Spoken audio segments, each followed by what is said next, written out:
you happen to be one of the first few players in India to have jumped into this sector. People talk about a lot of potential in this sector. They talk about the India's demographic advantage which they have, the potential for higher education in India. The lack of enough hostel beds, so to say, at the campus itself. So what was the thought around student housing, and how do you see that sector growing from here? Yeah. So Dilip, let me divide the whole thing into two parts: pre-COVID and post-COVID.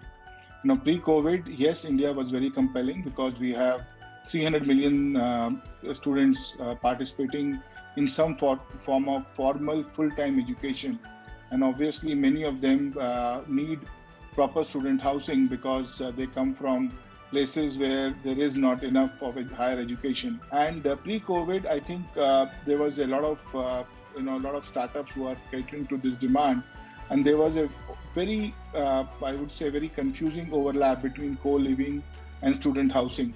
As you know, in the Western world, student housing is a very established real estate class. But in India, in the phase one or I would say, pre-COVID, it was basically, commercial buildings, houses being remodeled into co-living. And if it was done closer to the university, they were called as student housing.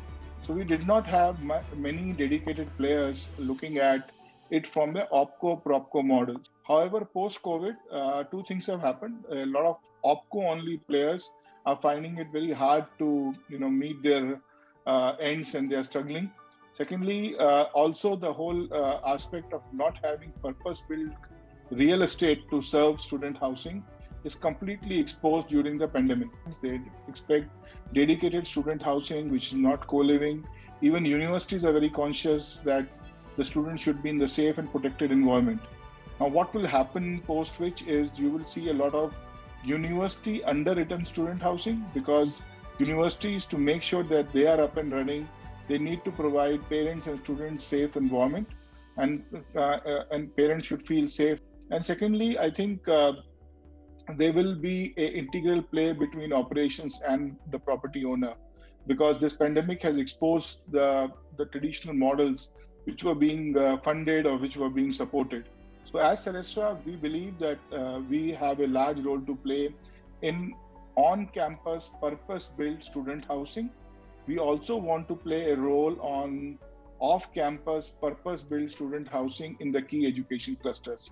We will equally focus on both the opportunities. We are also, as we talk, looking to find an operator who is a long-term strategic operator, where we co-invest in the operator and create a compelling story of operations which gives assurance to parents and university. Also put in place a real estate product which is purpose built and which works in testing times.